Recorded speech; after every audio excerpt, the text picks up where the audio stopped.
American tariffs को BRICS देशों ने ऐसी पटखनी दी है कि डोनाल्ड ट्रंप समझ भी नहीं पा रहे कि हुआ क्या। नमस्कार, मेरा नाम है श्वेता शर्मा और आज बात चेंजिंग द वर्ल्ड ऑर्डर की।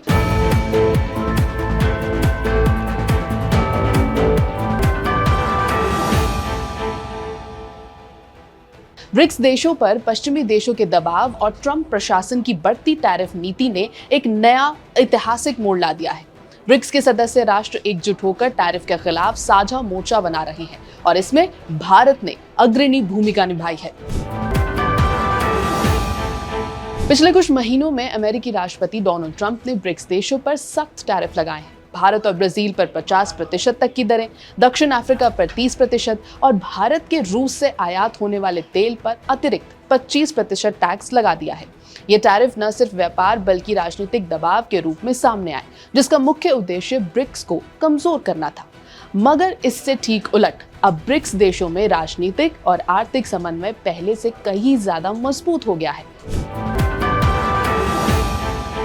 ब्रिक्स देशों यानी भारत, चीन, रूस, ब्राजील, दक्षिण अफ्रीका ने अमेरिकी टैरिफ के दबाव और बदलती आर्थिक परिस्थितियों में एकजुट होकर वैश्विक व्यापार में नया मोर्चा बना दिया।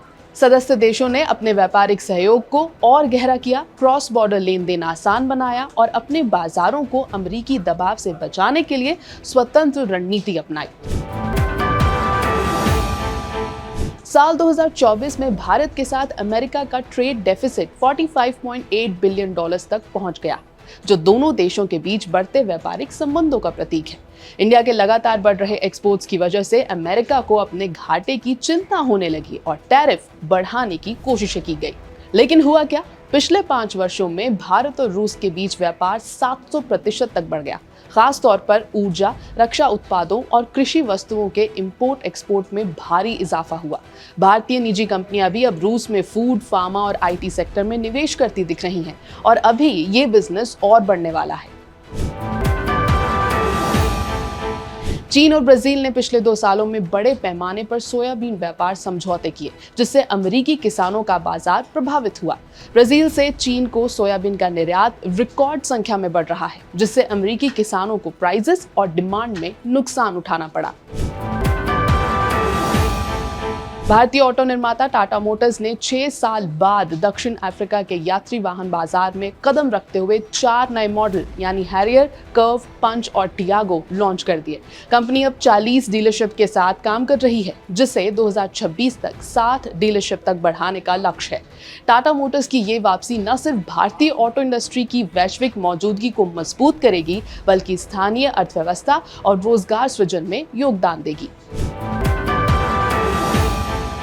इस संकट के दौरान भारत ने अपनी विदेश नीति को लचीला और मुखर बनाया। ब्रिक्स की बैठकों में प्रधानमंत्री नरेंद्र मोदी ने अन्य नेताओं जैसे चीन के राष्ट्रपति, रूस के राष्ट्रपति और ब्राजील के राष्ट्रपति से लगातार संपर्क बनाकर साझा रणनीति तैयार की। ब्राजील के राष्ट्रपति लुला दा सिल्वा ने भी मोदी से फोन पर बातचीत की और अमेरिका के टैरिफ्स के खिलाफ इमरजेंसी ब्रिक्स सम्मेलन बुलाने का प्रस्ताव दिया।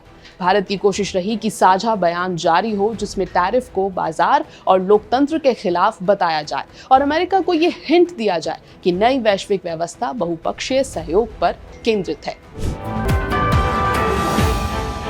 ब्रिक्स शिखर सम्मेलन के दौरान सभी देश इस कंक्लूजन पर पहुंचे कि एकजुट होकर ही टैरिफ नीति का असर कमजोर किया जा सकता है। ब्रिक्स ने वित्तीय और व्यापारिक सहयोग के लिए 2030 economic partnership strategy, cross border payment system और न्यू डेवलपमेंट बैंक के सहारे ग्लोबल साउथ की आवाज बुलंद करने का ऐलान किया। महत्वपूर्ण ये है कि भारत सिर्फ टैरिफ के खिलाफ आवाज नहीं उठा रहा, बल्कि एक व्यवहारिक रणनीति बनाकर निर्यात विविधीकरण, ऊर्जा सहयोग और बहुपक्षीय कूटनीति के माध्यम से आर्थिक नुकसान को कम कर रहा है। एबीपी लाइव की रिपोर्ट में फिलहाल इतना ही।